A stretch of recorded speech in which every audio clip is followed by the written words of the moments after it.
Hello, yes. Welcome back. So, today, I wanted to talk about something that I haven't really seen creators talk about that much in too much detail. And now is a pretty good time to talk about it. So, I had a video do really poorly recently. You could say it flopped really really hard. It's a little too many reallys, but I had a video that I thought was going to do well, quite poorly, and it's right now sitting at a 7 out of 10, which if you aren't familiar with YouTube speak, if you get a 7 out of 10, that means that your video is in the bottom 30% of your past 10 videos. It's bad, below average.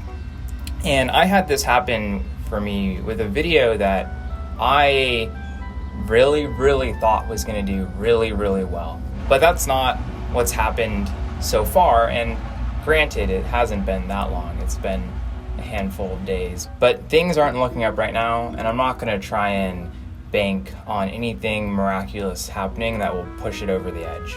I kind of want to talk about just like what I was going through, what I was feeling having a video like this happen, and we'll just maybe do it chronologically. Yeah, we'll do it chronologically. I'll fix this in editing somehow. That's for me, not for you. If you see it though, maybe it was interesting and funny.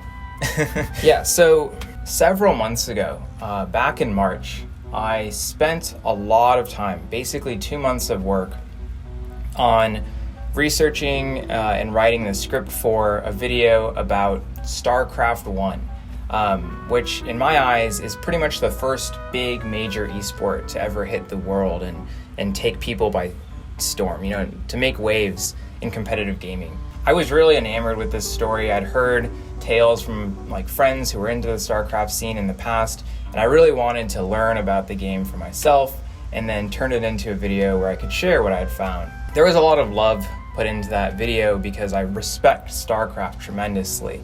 And it is really one of the most important games in esport history. It really put esports on the map. And I put together what I thought was a great part one for what would become a 3-part documentary series based on the script that I had written. But when I published it on Saturday, it didn't start off particularly hot, and as of now, things have really only gone downhill. And that's, it's not fun. I made sure to publish over the weekend because I usually take weekends off unless I'm really excited about a video, and I wanted to give myself some padding before the work week, Monday through Friday, came up. Because I usually get anxious about videos, whether they do well or whether they do poorly. Let me put it this way. You work really hard on a piece of media, or you don't work very hard on it, and it's this thing that you can look at, you can share with other people, but it's really hard to assign a number to it to say, this is how good this video is.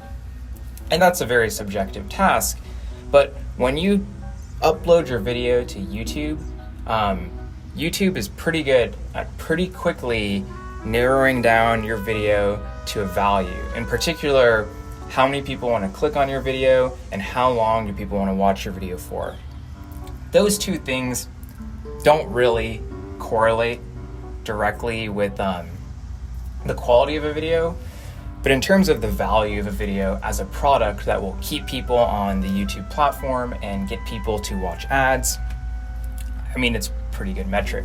And YouTube is very optimized for telling you what your number is. The average view duration of a video, in my experience, stays very constant over long periods of time. It's kind of remarkable. And when I dropped this video, put it through the little video quality value evaluator, what came out on the other end was honestly not the worst, but I guess nothing to write home about. and that reflected in the views. So over the course of the weekend, I was definitely going through it. I'm making this video now and not right when I dropped the video, because I definitely needed some time to process things, because just a lot of thoughts go through your head. You know, you kind of grieve the video in a way, because it's something you care about and it's not coming to fruition. I was sad. I've had thoughts like, oh man, like I can't make it. This is like over. I should just quit. I felt angry. Like, man, I feel like I deserve more views, stuff like that. Just going through all kinds of different emotions, which I think is the human thing to do. I try to tell myself, like, yeah, you're gonna feel this way, but going through this at least will help you become a little bit more calloused to these types of experiences in the future. And I think so far, over the past 9 months, that's been true. I'm definitely less anxious about how my videos do now than I was when I first started. When you first drop like a video you worked really hard on, it's just, the feeling of anxiety is pretty overwhelming, at least for me. So yeah, the video didn't do very well. Unfortunate. I mean, it hurts your ego because it makes you feel like you're just not good at making videos, I guess. And it also, when you're like me and you're really trying to make it, it's pretty scary for your livelihood too, to have a video not do well, because, I mean, yeah, I want people to watch my stuff, I want to get views, but another big motivator for getting views is just the fact that views are money, right? Like, the more views a video gets, the more money that I'm able to make. This guy will not stop staring at me. I'm trying to make money on YouTube. I need people to watch my videos to make money on YouTube. And right now, I mean, just to be perfectly transparent, I'm losing money every month. I have been losing money every month, and I expected to lose money every month. But at some point, I can't keep losing money every month. And experiences that make me feel further away from that are pretty alarming. But there's this other side of things, which is that what happens, and I can't change how things are doing by just wallowing. And I'm not trying to say like, oh yeah, just get over it. I still am sad about how the video is doing, but there's a sense of me that understands that, well, how can I, quote unquote, fix this? The best thing I can do is put things out. I think my camera turned off, so I'm gonna check on it.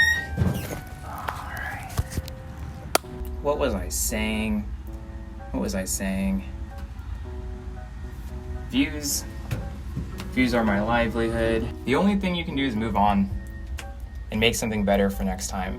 And in the case of this series in particular, I think there is this hope that, well, I released a part 1, there's still gonna be a part 2 and a part 3. Presumably, those trilogy of videos can have synergy with each other. So maybe part 1 flops, but maybe part 2 and part 3 don't flop, and then cool, maybe they can help bolster part 1 back up. And after all of that, maybe after a month or 2, I can supercut everything, remaster it, and then have it in one big package, which YouTube loves. They love long videos. I feel like if a video is not doing great, there's always this thing in the back of your head that's like, but maybe it just needs to cook a little bit longer. Maybe it just needs a little bit more time, and you'll get that hockey stick skyrocket in views that every creator is conditioned by YouTube to be addicted to.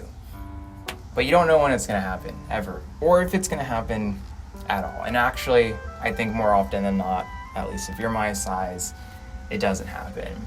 But it's hard to let go of that hope. And I think that makes it a little bit harder to move on. So you're at the end of the video if you're seeing this. I'm gonna start plugging my Patreon in these videos. I don't feel super comfortable asking for money, but I figure if you, whoever you are, watch the end of here, maybe you're willing to support me a little bit, because direct financial support, no matter how small, means way, way, way more than liking, commenting, subscribing, or watching the video. If you can't, that's perfectly fine. No hard feelings whatsoever. But if you think you have the money to and you'd like to, I certainly appreciate that. That's all. All right. Thanks for watching. It's hot in here. Bye.